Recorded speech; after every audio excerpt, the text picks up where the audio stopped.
भारतीय जनता पार्टीच्या उस्मानपुरा येथील मध्यवर्ती कार्यालयामध्ये लोकनेते स्वर्गीय गोपीनाथ मुंडे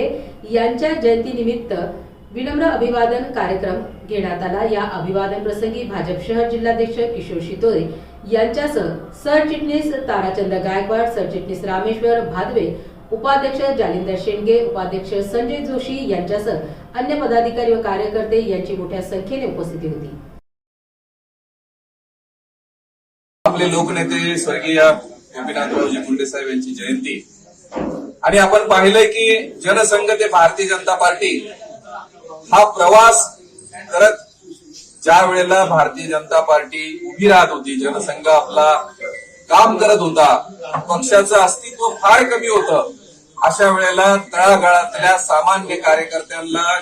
बळ देत, सामान्य कार्यकर्त्यांना पक्षाच्या प्रवाहात आणत,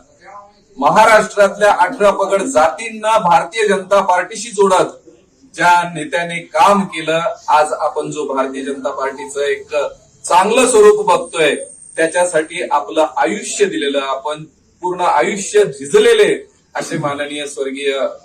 गोपीनाथरावजी मुंडे साहेब यांच्या जयंती आहे। आपण त्यांचा प्रवास पाहिला असेल की खांद्यावर शबनम घेऊन मोटरसायकलवर फिरत सगळा मतदार ढवळून काढणं, कायम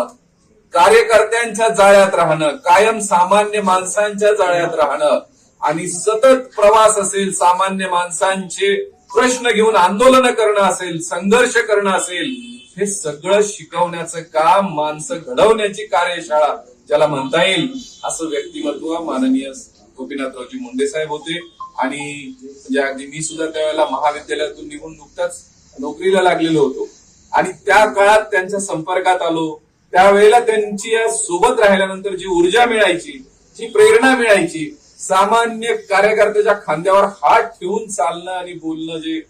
मुंडे साहेबांचं होतं, त्यामुळे एक अतिशय सक्षम अशा कार्यकर्त्यांची फळी आज भारतीय जनता पार्टीमध्ये काम करतेय, पक्ष आपला उभा राहिलेला आहे। आपण खरोखर आज या नेत्याचं स्मरण करत, त्यांच्या कामाची प्रेरणा घेत आपण भारतीय जनता पार्टीला तळागाळापर्यंत घेऊन जाऊन समाजसेवेचं जे व्रत आपल्याला त्यांनी दिलेलं आहे ते आपण सगळे राबवत राहूया, हीच मी या क्षणी त्यांना